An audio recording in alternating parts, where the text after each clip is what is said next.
Imagine changing your life, not through massive, sweeping transformations, but by adjusting the tiniest gears of your daily routine.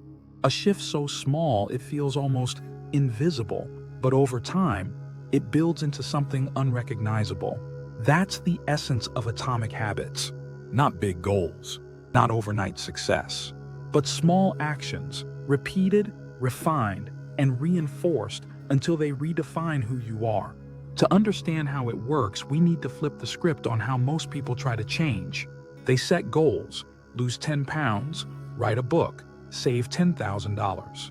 But goals are results. Habits are systems. And systems, not goals, are what drive sustainable change. Enter the first model, the 3 layers of behavior change. Most people work from the outside in. They start with what they want, results, then try to force the process. Rarely do they question the identity driving the behavior. But real change happens the opposite way. At the core, identity, then process, then outcome. Want to lose weight? Don't start by acting like someone who wants to lose weight. Start by becoming someone who doesn't miss workouts. Identity comes first. Behavior follows belief. I'm trying to quit smoking is weak. I'm not a smoker is strong. The difference? One is struggling against identity. The other is identity. And identity is sticky. Once you see yourself a certain way, your brain works hard to stay consistent with that image. So, how do we reshape identity? Through evidence. Every time you do a habit, you cast a vote for the person you want to become. It's not a sudden revolution, it's a slow election. One action, one vote, one habit at a time. Let's move to the second model, the habit loop. Cue, craving, response, reward. This loop is the operating system of every habit you have, good or bad. The cue triggers your brain to initiate the behavior. The craving is the desire behind the habit.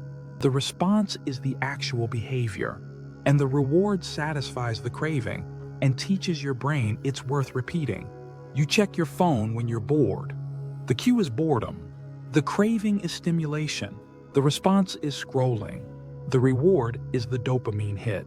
To build better habits, you don't need more willpower. You need to control the loop.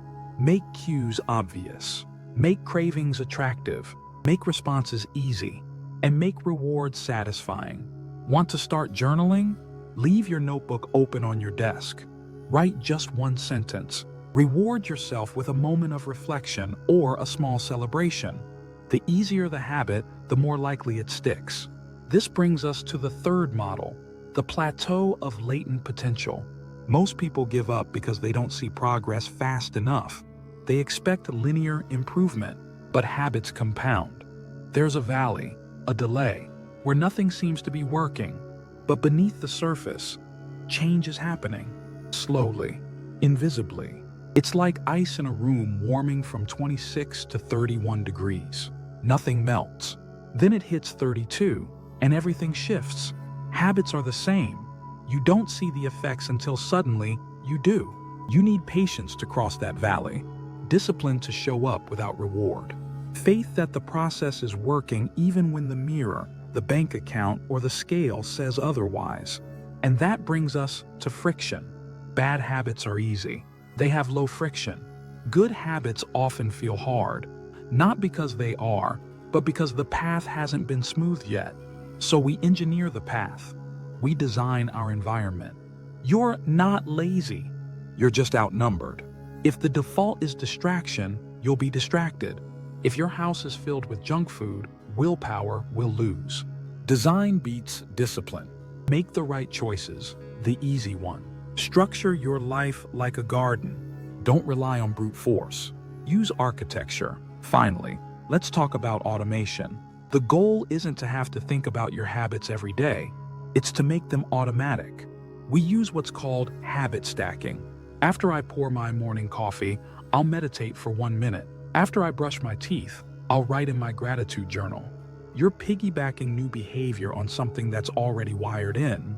It's not about doing more. It's about thinking less. Because when habits are automated, energy is freed up. You no longer negotiate with yourself. You no longer burn mental calories wondering, should I go to the gym? You just go. It's who you are. Atomic habits don't just build better outcomes. They build better identities. And in the end, your identity shapes your destiny, not in dramatic declarations, but in quiet consistency, in tiny wins, in invisible victories, day by day, choice by choice, brick by brick. You become your habits. So if you want to change your life, start small. So small, it feels ridiculous. Then do it again and again, until one day you look back and realize the person you've become would feel like a stranger to the person you used to be. That is the power of atomic habits, and it's available to anyone who's willing to begin, even now, even here, with something as small as the next breath.